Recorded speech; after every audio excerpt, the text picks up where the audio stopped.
Some say the day of the electric vehicle has arrived. The plug-in Chevy Volt has a rechargeable battery, and for additional range, can switch to a small gasoline engine to recharge the battery.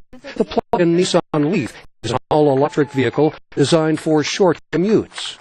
Electric cars were once a significant part of the market. This electric vehicle was built in Los Angeles by high school student Earl Anthony in 1897. Many other electric cars were on American roads in the early 20th century, but gasoline-powered cars, with their greater range, came to dominate the highways. In 1996, General Motors released the EV1 to wide acclaim. Leslie Kendall of the Peterson Automotive Museum says drivers liked it. And it looked cool, no doubt about it. And in the major American markets that it was tested, people got to see it and really responded favorably, and it performed beautifully.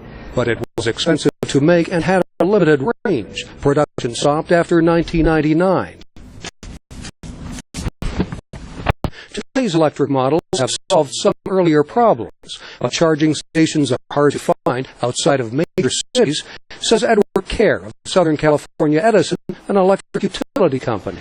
There is no question that we need to focus on the distribution level, so that's really the last 50 feet, if you like, of the energy delivery system, because we're going to see geographic concentrations of these vehicles.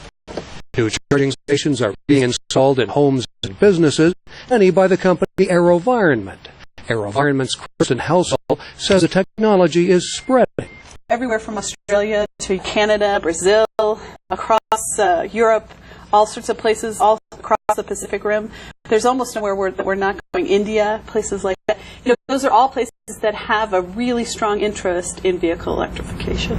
Gasoline-electric hybrid cars, including Toyota's Prius, are popular with drivers who are concerned with the environment and the rising cost of fuel. But they are still a small part of the market, says Carl Bauer of the automotive research site Edmunds.com. The traditional gasoline engines, of course, are still what power most vehicles. So, of course, they make up most of the research that people do. The hybrid market has remained somewhere between 2 and 3% really for the last 5+ years. So it's still a very small amount. And, of course, the pure electric market is much smaller than that. Bauer says drivers worry about running out of power.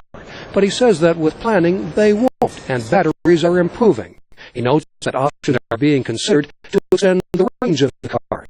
There's a couple different approaches, whether it's utilizing batteries that swap out quickly, and you go to a corner, charging station, and instead of waiting an hour or 5 hours to charge the car, you spend 5 minutes, 10 minutes having the batteries swapped out. That's one thing we've talked about as a future solution. Other technologies, including non-polluting hydrogen fuel cells, are also being tested by the major automakers to power the electric drivetrains of the new vehicles. Electric cars may one day meet the needs of consumers faced with rising fuel costs, says Leslie Kendall. They seem to want a vehicle that's powered by a renewable resource, a vehicle that does not pollute the air, a vehicle with fewer moving parts, it's simpler to operate and run, a vehicle that's quieter and smoother, and all those good things. With expanding infrastructure, he says electric vehicles may look more and more attractive. Mike O'Sullivan, VOA News, Los Angeles.